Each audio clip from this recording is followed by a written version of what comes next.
کسی کے سامنے ظاہر نہ کرے اپنے آپ کو کہ فاقے سے ہے۔ پھر اس کے بعد آپ نے حدیث پاک بیان فرمائی کہ حضور پاک صلی اللہ علیہ وسلم نے ارشاد فرمایا کہ جو مجھے ضمانت دے کہ لوگوں سے کوئی سوال نہیں کرے گا، کوئی چیز نہیں مانگے گا، تو میں اسے جنت کی ضمانت دیتا ہوں۔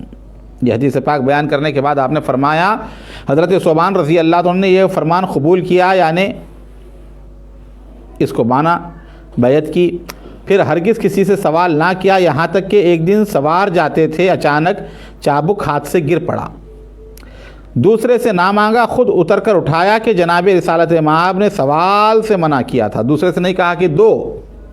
یہ ثوبان حضور پاک صلی اللہ علیہ وسلم کے خادم خاص، حضور کے غلام تھے، تو ان کا جو ہے گھوڑے کو مارنے کا چابک جو تھا وہ گر گیا تو وہ خود اتر کر جو ہے لے لیتے ہیں، لیکن مانگتے نہیں۔ ایک درویش طالب وہاں حاضر تھا، اس نے پوچھا کہ جس چیز سے جناب رسول اللہ نے ایک کو منع کیا ہو وہ امر کیا اوروں کو بھی لازم ہوتا ہے؟ کہا ہاں، سب کے حق میں حکم ممانعت ہوتا ہے۔ اب یہاں پہ فرما دیں کہ حضور نے کہا کسی ایک کو منع کیا تو سب کے لیے ہے؟ کہا کہ ہاں سب کے لیے ہے وہ۔ پھر بیان فرمایا کہ ایک بار حضرت ابو سعید خدری رضی اللہ تعالیٰ عنہ کو 3 دن تک متواتر فاقے تھے، پیٹ پر پتھر باندھتے تھے۔ ان کی بیوی نے کہا کہ دیکھو کئی لوگ حضور کے پاس آتے ہیں اور کئی چیزیں لے کر جاتے ہیں، تم بھی سرکار کے پاس جاؤ اور کچھ لے کر آؤ۔ ان کے کہنے پر حضرت ابو سعید خدری رضی اللہ تعالیٰ عنہ حضرت کی خدمت شریف میں حاضر ہوئے۔ اس وقت حضور منبر پر جو ہے تشریف فرما تھے اور واعظ بیان فرما رہے تھے۔